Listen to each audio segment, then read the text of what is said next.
Hi, I'm Shana Galen. I'm back with another reader question. This one is from Kathy C.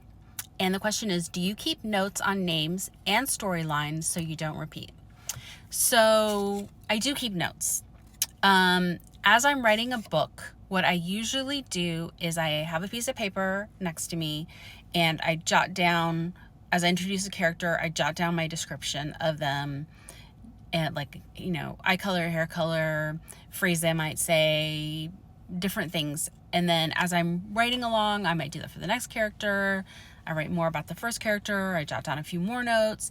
And that's really to help me for continuity as I'm writing, because that way, like when I'm 100 pages into the book, I can go back and I can remember how I initially described the character. So I do that.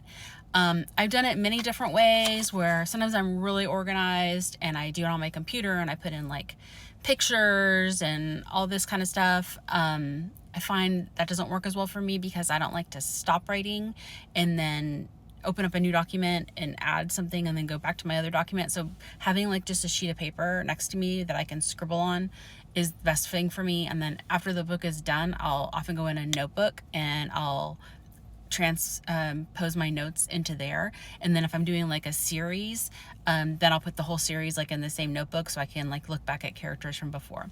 So I do that.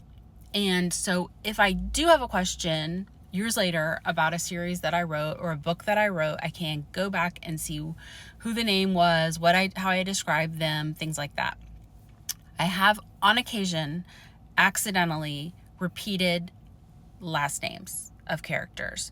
I generally don't use the same first name, or I haven't yet. I have accidentally done that. Readers always catch it and ask me about it, and I usually just tell them it's accidental. Sometimes books are related, but sometimes I do that on accident.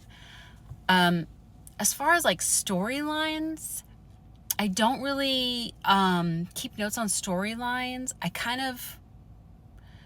think that because the way I write is more organic, I'm not like a plotter, I'm more of a pantser, that things just happen as I'm writing. And so it'd be pretty hard for me to repeat a storyline because they're all sort of very individual to the character and to that specific book. That isn't to say that I don't have recurring themes. I definitely have recurring themes in many different stories. So you might see the similar themes, but I think it'd be pretty hard for me or for most anybody to have the same storyline. But what about you? Other authors, do you keep notes about character names or storylines? How do you keep from repeating?